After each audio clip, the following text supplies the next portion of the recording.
I can't believe I get the opportunity to say this, but all starters ever made so far are now in Pokemon Go officially. The newest generations only introduced the starters plus a rare Pokemon here or there, whereas, generation 2 or 3, I remember the old days when the entire, like, everything spawning around you was part of the new generation.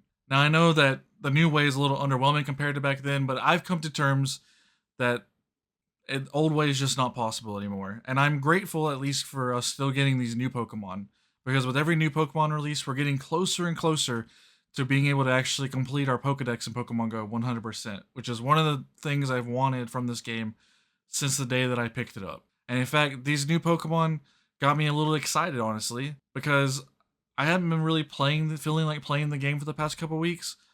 But I couldn't even wait to get home today. I had to start opening my game at work to try to check out these guys. I'm about to open my game for the first time. This is Generation 8 starters, Grookey, Scorby, and the one that evolves into Inteleon. Squabble, I think. Anyway, I've been waiting for these guys for a while. I'm excited. So let's see what my first experience is like. I couldn't wait till I got home and got a full camera, but I have to do it now. The first thing I noticed about encountering the new starters was how incredibly small they all were.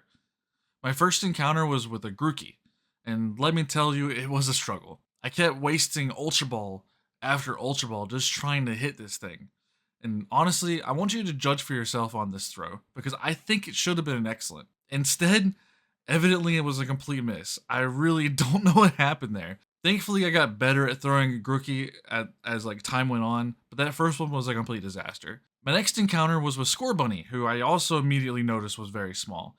And thankfully, I learned my lesson on the Grookey, and I didn't even attempt to throw an excellent throw on the Scorbunny. I just wanted to make sure I hit him with a ball, because I didn't have that many Ultra Balls to continue wasting on these guys. Unfortunately, those two were the only ones I had time to actually encounter on my lunch break.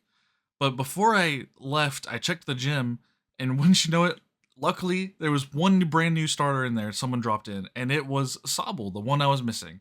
So while I didn't get to actually encounter and catch them all, I got to say that I saw all 3 starters on my 10-minute lunch break, which I think was pretty exciting for a brand new start to this. After work, I really wanted to go out and just spend the whole night playing, shirk my responsibilities. But I knew my parents needed help with something, and for them it was time sensitive, so it didn't really matter what new Pokemon were released. I knew that I was going to be spending my time doing that night. However, we actually managed to finish what we were doing early, and I tried a little trick of mine to carve out some time to play some more Pokemon Go. We hadn't been able to cook any dinner yet, so I offered to go pick up something from town, but really I was just wanting to go to town to be able to play more Pokemon. And then thankfully, this strategy not only gave me more opportunity to play Pokemon, but it also gave me a partner. My mom decided to come along to help me, meaning this was no longer a solo adventure. So obviously when I went back out, I was really trying to hunt for a Sobble. Luckily, there was actually one right whenever I opened my game, and using a Golden Raspberry and an Ultra Ball is making sure to add him to my Pokedex, which I thankfully did. And now that actually means I've officially added every single starter to my Pokemon Go game. Now, I still need to evolve these, but that'll come later in the event once I get more candy. I'm not worried about it for now. Right now, I'm just happy that I have them registered. With that done and out of the way, there was something now I could do I didn't have time to do on my break earlier, which was check my research. And as soon as I checked my research and had my talk with Professor Willow, I had to make a choice. It was asking me basically which one of these 3 is your favorite. There's no I like them all option or this is too difficult of a choice, don't make me make a choice. You have to make this choice. When I played Sword and Shield, I ended up choosing Grookey as my starter. But I have to be completely honest, I was a little underwhelmed through my playthrough. And so this time, I'm picking the one I regretted not picking then. I'm picking Scorbunny. Now, for my mom, she also had to make this choice, but this was her first time seeing any of these Pokemon, and it was a little bit more stressful for her. Alright. You have to make the decision. Well, I don't know what they... You got a green monkey, you got a fire bunny, and you got a water, whatever the heck he is. Which one are you going to choose? Well, don't tell you what it's going to do. I mean, what you... You just choose one. Whichever one you choose, you're going to have to evolve and catch. And it'll give you an encounter for it. It's not complicated.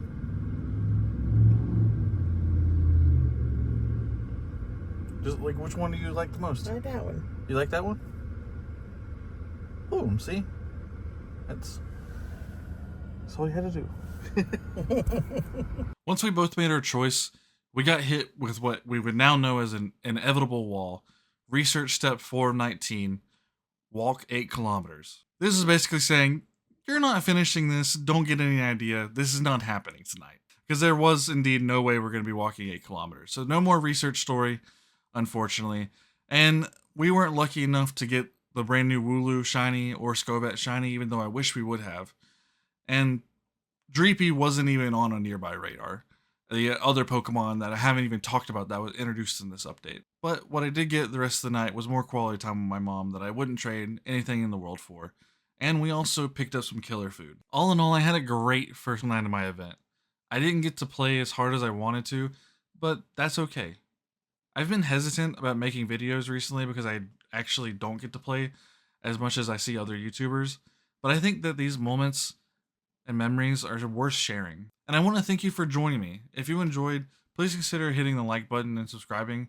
There's going to be a lot more videos on this channel like this because I really want to practice my storytelling. And I'm going to stop being so stressed on myself trying to make a perfect video.